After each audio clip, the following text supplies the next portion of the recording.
The history chart has to be one of the greatest extra features at eFori, and it's my personal favorite. We're at a sample product page with sample data in the quote. We see that there's a history chart link under the tab view. You can open the history chart by opening the accordion in the accordion view. And you can simply scroll down in the scrollable view.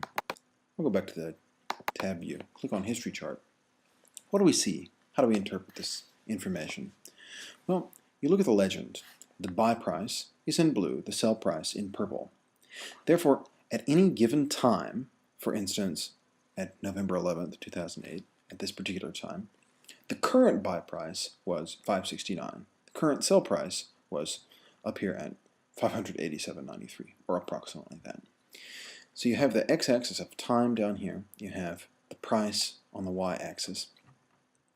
You have crosshairs, and you can pause for a moment and you find out what the coordinates are at any particular crosshairs. And if you mouse over transactions in black, sell price, or buy price nodes when they change, you can find out the exact values.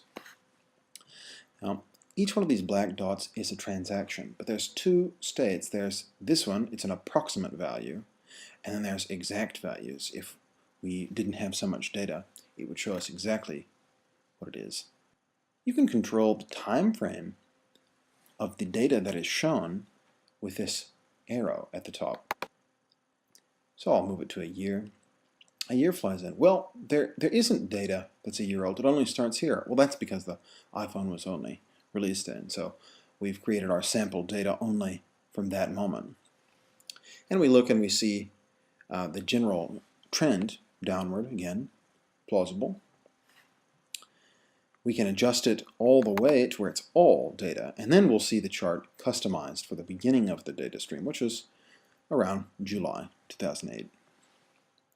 Some more views are available. There's 3 months, 1 month. This is, of course, 1 month in the past. There's a week, a day, an hour, and then the personal favorite. If you're interested in any particular moment, you want to see more particularly, perhaps this window of time right here, you simply drag and drop over that particular time, and it's now a custom view. So let's do that once again just to make sure. So again, I'll hold the mouse over the particular data, release, and it generates custom data based on that. And now we can see that the transaction is exactly one transaction at that time, and so on. When we go back and we look at all of the data, we can change the form that we see it in. We can see it straight, where it connects the lines a bit differently. The points are averaged. It curves the values to create a smooth contour. But it literally is these step values because they're discrete moments in time when the current buy price and sell price change. So that's the default view, but you're welcome to change it. Additionally, there are multiple conditions. So how does that work? Well, we can simply check like new and uncheck new, and now we have a new data set. It's just the like new ones. And you'll notice there's a gap here because at that particular moment in time, we're supposing there was no one offering it for sale. So it's normal to have gaps in charts.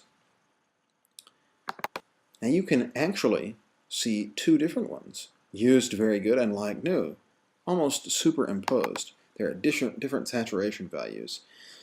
You can decide what's too many or too few for you. That's starting to get to be rather a lot of data, so you might want to turn off something, but that's up to you. By default, you'll simply see the highest condition that has data available for it, which in this case, our sample data begins at new. I hope that as the user base to eFori grows and there's more and more previous market data, I hope that you find the chart as useful as I think it will be.